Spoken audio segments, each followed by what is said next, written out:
السلام عليكم ورحمة الله تعالى وبركاته، مرحبا بكل متابعينا ومشاهدينا الأعزاء، إن شاء الله تكونوا كامل بخير. اليوم جبت لكم وصفة تاع جاتو سيربريز، هي على شكل كادو، على بها سميناها سيربريز، وفي نفس الوقت راح تفاجئكم بلذتها بزاف بزاف بنينة وسهلة التحضير. هي نقدر نقولوا عليها بنيون بطريقة عصرية. راح نبداو نحضروا الجينواز تاعنا. نبداو اولا نخلطوا المواد الجافه مع بعض. 125 غرام الجوز يكون مرحي، ومغرفه ونص كبيره تاع فرينه، ونزيدو مغرفه صغيره لافاني، نخلطوهم كامل. ومن جهة أخرى راح نديرو بايات تاع 3 حبات بيض، وقرصة ملح، ونبداو نخلطو بالباتور حتى يبدا يطلع كيما راكم تشوفوا. ونضيفو تما نبداو نضيفو السكر قيس 105 غرامات، نضيفوهم بالعقل، ونكملو نخلطو حتى يولي المازج تاعنا شايد روحو ويديرنا هاد الباك. ما لازمش يطيح. الآن نضيفو المواد الجافة اللي كنا خلطناها مع بعض، نخلطو كلش بالعقل باه ما نكسروش البيض تاعنا.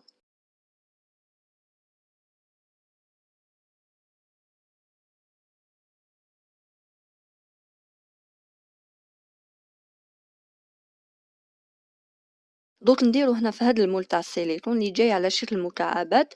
نديرو الجينواز تاعنا، ما نعمروهمش مليح، لانه ما نحتاجوهاش خشينه بزاف. نعمرو المول تاعنا وندخلوه للفرن يطيب من الفوق ومن التحت، ويكون بيان سور الفرن تاعنا يكون سخون كي ندخلو الجينواز تاعنا طيب. أنا اللي بقات لي كمّلتها في سنيوة باه نكمّل تمتم، ومن بعد نقطّعها بالموس على شكل مربعات. هاي اللي بعد ما طابت هامنيت المربعات اللي نحيتهم من المول تاع السيليكون، وهايليت اللي درتها في سنيوة ديريكت نقطعها بالموس. بعد ما وجدنا الجينواز تاعنا نروحو للحشوة اللي راح نديروها. أنا هاد الكريمة كنت حضرتها لكم في الوصفة الأولى تاع الزهرة العجيبة، وبقات لي، ألو قررت نديرها ندير بها حلوة أخرى، بشكل وبنة مختلف. يعني واش يبقى لنا نستعملوه ونبتكروا به حلوة جديدة، ما نحصلوا به، ما نرموه، خاصة أنه هذه الكريمة بزاف بنينة. طريقة تحضير الكريمة هي: نخلطوا 2 حبات بيض مع 100 غرام سكر في كاسرونة، ونخلطوهم بالباتور مليح. من بعد نديروهم في باماغي حمام مريم، نطيبوا المازيج تاعنا حتى نشوفوه تغير اللون تاعو للأبيض وزاد الحجم تاعو، ونجبدوه من الفرن. كي نحيو المازيج تاعنا من الفرن مباشرة وهو سخون نضيفولو 100 غرام شوكولا باه تذوب. الآن بعد ما خلطنا المازيج تاعنا والشوكولا دابت مليح، نضيفو 150 غرام مارغرين بالعقل ونكملو نخلطو.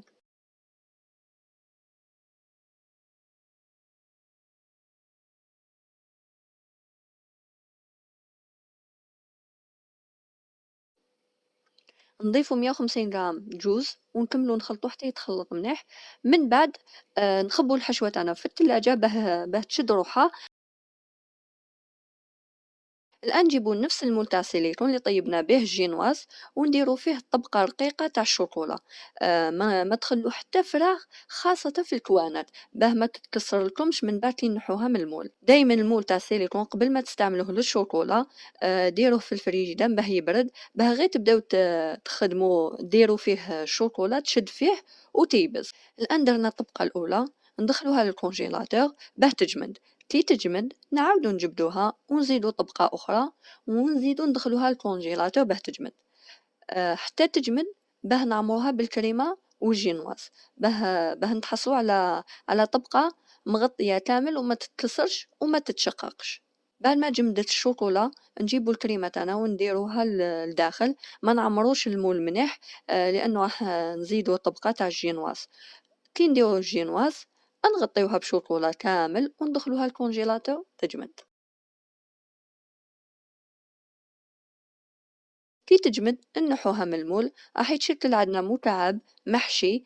هذاك المكعب راح نزينوه على شكل كادو، وكل واحد كيف يحب يزينه. انا درت بعجينة سكور بابيون ورسمت بالشوكولا كلي خيط تاع الكادو في المكعب تاعنا، ولصقت هذاك البابيون من الفوق، وهكذا تحصلنا على جاتو سيربريز. جمالها في بساطتها وذوقها ملكي.